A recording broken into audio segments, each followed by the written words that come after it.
I will show you today how to stop electronic torture. Electronic torture done by secret services around the world, by Homeland Security, the NSA, FBI, CIA, MI5, MI6, and like I said, other secret services and police squads all around the world.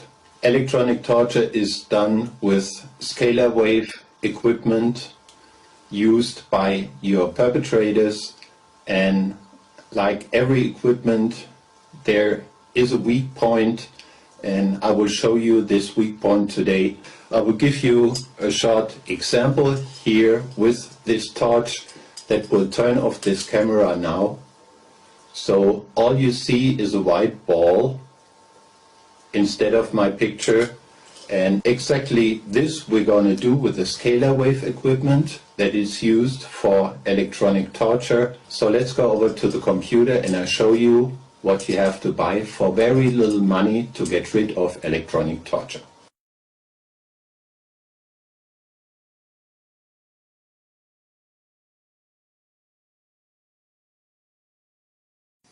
So basically what you need is a CVS driver and a power supply for that. Let's start with a CVS driver. This is a device that produces scalar waves, and as you see here, it consists of a secondary coil and a resonance circuit, which is basically exactly the same what you see here on this photo of a Tesla coil. A Tesla coil is very large and nothing you want to put in your apartment, so the CVS driver is perfect for your needs. So what happens when you turn on a CVS driver?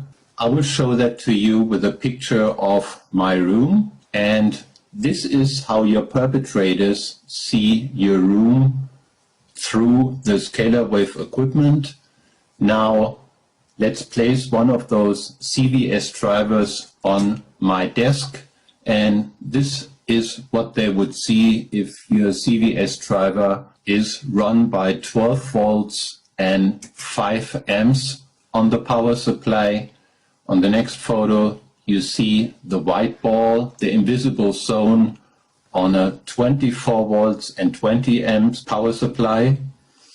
And if you have a strong CVS driver with 48 volts and 40 amps, they can see nothing at all in your room. So if they don't see anything, they can shoot at you and they can't torture you. So this is one of the two devices you can buy. This one is called induction heater. It's used for, as it says, induction heating, and it produces tons of scalar waves that make you invisible to the scalar wave equipment.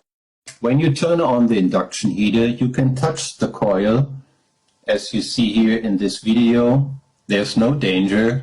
But if you take, for example, a piece of metal and put it in the coil, it will heat up in seconds.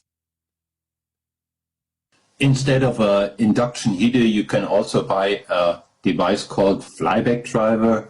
Flyback drivers are very cheap. You can get them for $15 on eBay.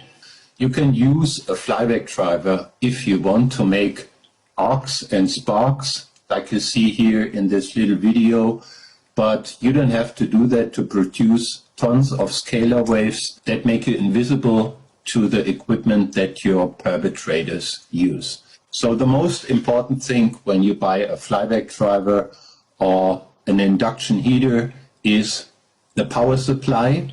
You can use for a small induction heater, of course, a PC power supply.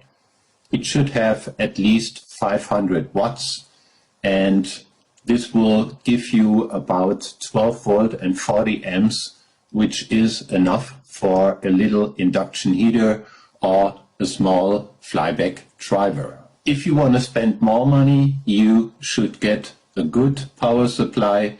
Good power supplies are a little expensive, as you might know.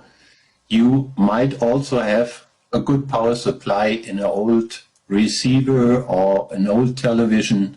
If you have that in your basement, take a look. Maybe it has 24 to 48 volts and a lot of amps to run your flyback driver. When you have your power supply and your induction heater or your flyback driver, please always turn on your power supply first. I recommend you to make a switch between the power supply and the CVS drivers, a power switch like seen here on this photo.